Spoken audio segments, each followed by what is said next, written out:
Okay, so hello. So today we are now on our week 12. So we're going to discuss the working capital management. Okay, so let's start. So the contents that we're going to discuss are the following: working capital, of course, the meaning, the rationale, the components of working capital, operating cycle, cash conversion cycle, and how are we going to reduce the operating cycle. Right, again, I am your instructor for working capital management topic with our subject financial management. So when we say working capital, no, there are two types of capital required for business. Of course, we have the fixed capital. So we have discussed this already for since day one, no ating subject. And of course, the working capital, which is the short-term funds. So let's define working capital. Working capital is the amount of funds necessary to cover the cost of operating the enterprises. So when we say a working capital, it is associated with the short-term financial decision making of a company. Typically, it involves cash inflows and outflows that occur within a year or less. Yung short term na tinatawag natin. Kasi when we say fixed assets, it's for long term. Okay, for instance, you are, the company is deciding when a firm orders raw materials. Kailan ba ako mag-order ng raw materials? When will I pay our obligations? When are we going to sell the goods? So those are financial decisions which involve short-term funds and which involves the working capital. Okay? That's the meaning of working capital management. So I have here some questions which will fall under the general heading of working capital management. First is, what is the reasonable level of cash to keep on hand and in bank to pay bills? Because when we say working capital, may mga components yan which will be discussed a little later. How much credit should the firm extend to customers? How much should the company hold? Oh, how much cash yan? Sorry. How much cash should the company hold? The next is, how much should the firm borrow in short term, just in case there is a need for additional funds? Okay. So what are the components of working capital? Well, as you all know, working capital involves the current assets and the current liabilities. Under the current assets, we have the cash and marketable securities. So what are these? These are cash on hand, bank deposits, demand deposits, time deposits. Under marketable securities, we have commercial papers, treasury bills. Then we also have the accounts receivables, which arises because of companies do not usually expect customer to pay for their purchases immediately. Of course, yan yung mga pautang natin. These unpaid bills are a valuable asset that companies expect to be able to turn into cash in the near future. It could be trade credit, consumer credit. When we say trade credit, it's unpaid bills from sales to other companies or sales of goods to final customers. In short, it's a receivable. Those are the components, no, of working capital. Actually, inventories is also included. Under the liabilities, we have our accounts payables. We have our unpaid bills, normally to suppliers, no, outstanding payments due to other companies. And aside from suppliers, yan yung mga usual, no, na accounts payable natin to meet our operations, such as let's say where we're having a rent, okay, the electricity, something like that, no? Or you all the needed supplies, so yun. When we say net working capital, napag-aralan na natin to, no, from financial analysis pa. So when we say working capital, it is current asset minus current liabilities, which is generally called as working capital. Feel good? Now, how are we going to trace cash and net working capital?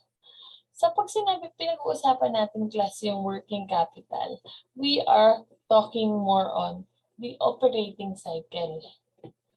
When we say trace or how does cash or how does working capital move? Paano siya gumagalaw? How do we measure it, no? We measure it through the operating cycle.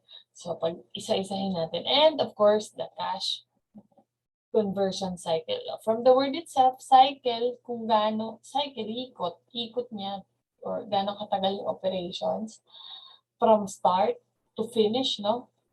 And then the cash conversion, syempre after we sell, ayan na, that's the start na. When do we collect? Okay, so we have here this one, illustration. So from cash, diba, may cash tayo initially, then we will buy inventory or the raw materials, depende if you are manufacturing or if you are just, what do we call this? Merchandising, no, wherein you just buy and sell. So your inventories, it's either raw materials or finished goods. Then when it's finished good already, ito na siya, kung binili mo na siya, ito na for sale na wala ka nang gagawin, or maybe it's under manufacturing raw materials, then finished goods, when it's finished good, of course, you will sell it, then it became receivables as you sell it, then when it is a receivable, when will it become cash again? So that's the cycle, or we call it the operating cycle. So when we say operating cycle, the formula will be equals to inventory period. So ito yung period na yun. So from here, inventory, no, to finished goods, let's say raw materials to finished goods, plus the period, no, na makokollect mo siya as cash. So that's the operator. So in short, itong buong to, ilang araw. So we're talking of days. How many cycle? Parang menstrual cycle every 28 days. Parang pregnancy cycle. Di ba parang ganun? How many? Pero pregnancy din naman siya cycle. O kaya yung mga cycle ng mga, ano tawag dun? Yung metamorphosis ba yun? Or yung lava, caterpillar, pupa, etc. Those are cycles. Iikot. Yun.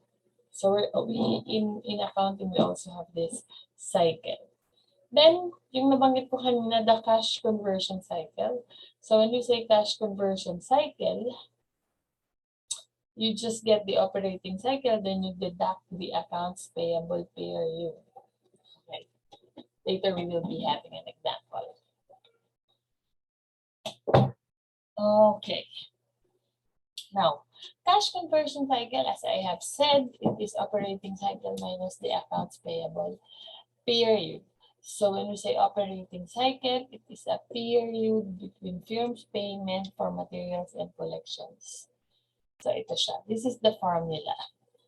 So to get the inventory period or the inventory conversion period, average inventory multiplied by 365 days divided by the cost of goods sold. So that's the formula for it.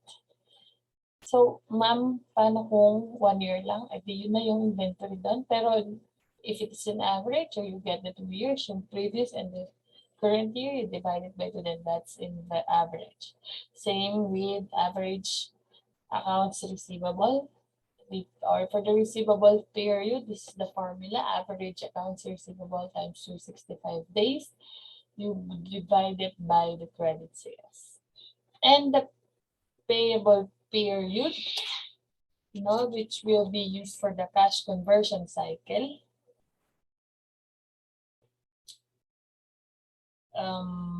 It is average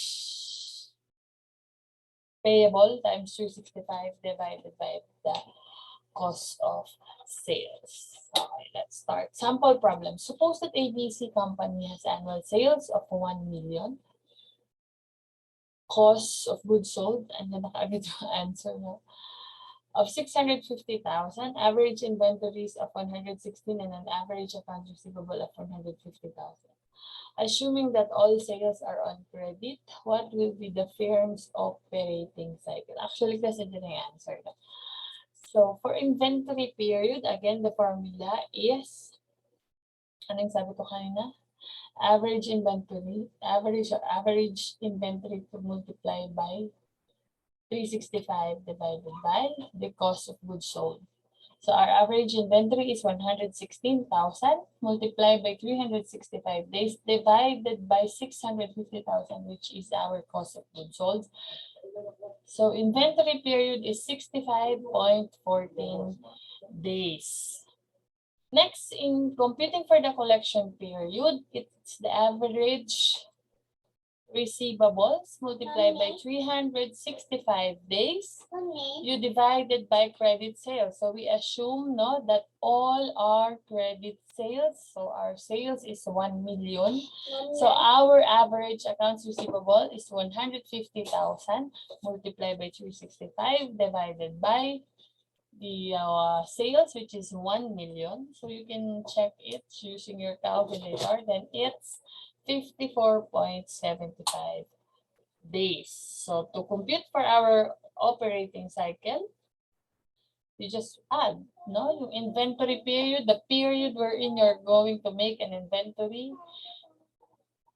Then for collection period, that the moment that you sell it, then when to collect it. So that's 54.75. So total of the operating cycle is 119.89 days. Of course, in the actual, syempre wala nang point dyan. So it's assuming it's 120 days.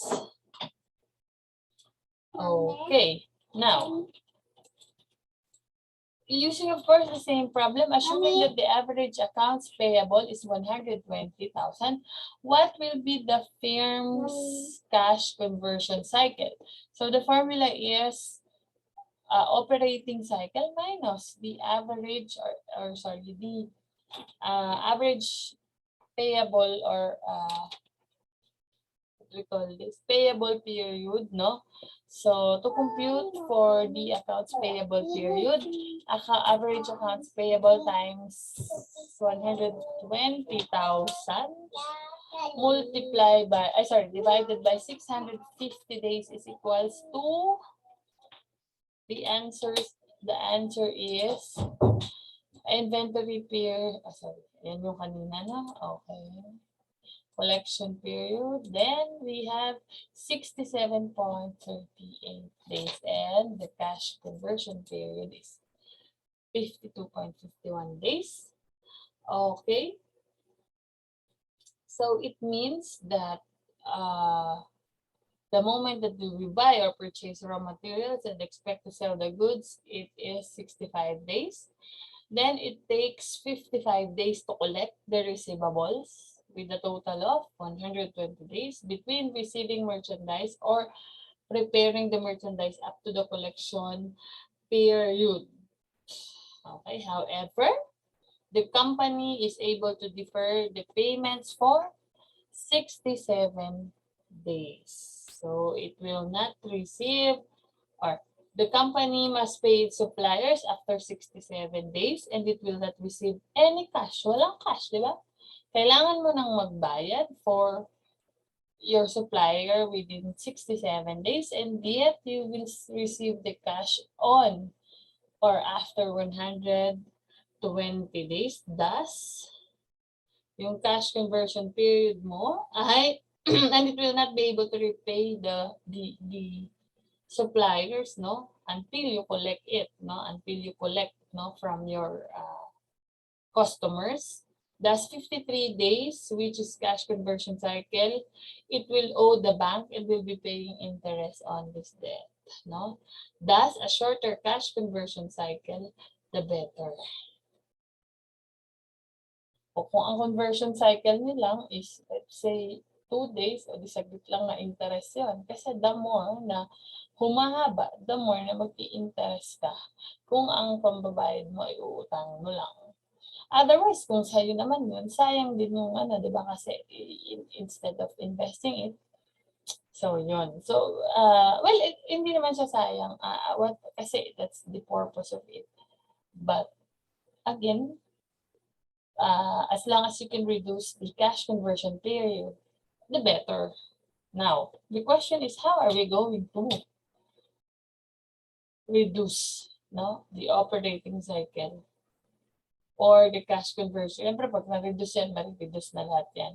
Kasi imagine mo, magbabayad ka 67, within 67 days, and yet you cannot collect. So, ang gawin mo, dapat makakollect ka muna before you pay for it. Para kumita ka. Or you make use of their funds. You make use of the supplier's money. So, first, we have discuss first what are the reasons why mahaba siya. Defective purchasing policy. So, this will be discussed yung purchasing policies, yung purchasing inventories when we go to inventory management. So, technically, pag sinabi nating defective purchasing policy, maybe yung raw materials mo, lagi ka mas-short kaya hindi ka nakakagawa agad. Or probably defective yung materials, or hindi ka makautang sa suppliers, or possible yung mga raw materials more seasonals at wala. Lack of proper production planning. So when we say production planning, we cannot plan and control dun sa ating manufacturing cycle. No? O pwedeng kulang ang tao dun sa production. Another is defective inventory policy. So when we say inventory policy, yung in and out ng mga inventories, so which will be discussed, no? Kailan ba tayo bibili? When or kung na-discuss niyo na ito sa inyong cost accounting, EOQ, when is the best day na kailan tayo bibili? Meron ba tayong dapat stock? Anong stock? Up to what level? So, yun. Economic order. Ilan dapat ang orderin natin before para hindi tayo nauubusan? Something like that. Then, possible din na outdated ang machinery, mabagal mag-produce, no? Kulang na, mahina na yung technology. Poor maintenance, yung equipment mo, tsaka facilities. Possible na defective yung credit policy. So when you say credit policy, kung nagbibigay ka halimbawa ng terms mo, yung 2% discount within, if they pay within 10 days, then the term is 30 days, and yet you collect kanina, di ba? Ang tagal, ano yung average collection period na sagot natin kanina? 50, 55 ba? Kung ang period mo lang na binibigay sa kanila is 30 days, then parang may problema, no, sa collection. Then possible, no, lack of proper monitoring. Now, what are the remedies, no? So the remedies are, number one, the management or the production management, no? There should be a proper production planning and coordination at all levels. So dapat ina-assess natin yung ating manufacturing cycle, may maintenance, yung nasabi ko kanina, di ba, baka naman kung nung bagong bili siya, you can produce 100 in a day. Tapos, syempre, ang gamit kasi class, it depreciate. Pero, pag naalagaan mo siya, then, or nami-maintain mo siya, then it could produce the same level, no? Katulad ng bago siya. So, another one is the purchasing management. The purchasing manager should ensure the availability, no, of all the types of inventories or raw materials that is needed for the production. Hindi lang basta meron. You have to ensure the quality. Kasi pag hindi siya quality, baka isang salang sira o di wala, defective. And the quantity. Baka naman, alam mo na everyday kailangan mo ng, let's say, 10 pieces of that kind of raw materials. Ang purchasing mo or ang delivery mo is every month. So, ilan dapat yung meron kang ino-order na magkakasya? Otherwise, kukulangin ka. Diba? Kaya lang, pag seasonal, yun lang ang problema. Pag seasonal, alam mo na gagawin mo. During the season, mag-invent ka kung paano mo siya paano mo siya mapapatagal, di ba? Then next is marketing management. Ito na yung from the point na finished goods na we're going to sell it. Baka naman natutulog ng inventory mo, produce yung inyong production, and yet ikaw sa marketing, no? So your marketing manager should create the sales and production policies, no? Yung production policies nila nagsisynchronize. Let's say, ang sales mo benta ng benta, wala namang napoproduce. Or vice versa, maraming napoproduce pero yung salespeople mo, they cannot do anything about it. So they have to be matched. Kailangan nagsisynchronize sila na kung 200% working ang production mo, dapat ang sales mo, it's 200% working. Otherwise, meron doon isa na maiiwanan. Okay, the marketing people should strive continually to develop advertisements, sales, promotions, etc. Okay, tapos na nabenta. Now, next is the credit and collection policies. Okay, nabenta natin lahat. Sabay yung production, tsaka yung marketing, no? Nabenta natin lahat. Ito problema. We don't have any sound credit policies or credit and collection policies. So the finance manager ngayon, ikaw na ngayon yun, no? As finance manager, you have to what? Minimize investment in working capital, particularly in inventory and receivables. How are you going to minimize it? Parang yung example natin kanina, if you will pay within 67 days, then you can collect at 120 days. So parang may problema, no? But if you will pay within 67 days and you can produce and collect within 45 days, oh, you have the gain. Then another is the external environment, possible, no?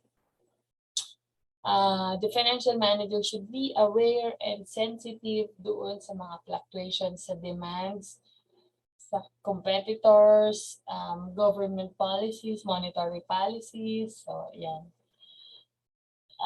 Na-anticipate na natin yun. COVID ngayon, so baka walang mga deliveries, something like that.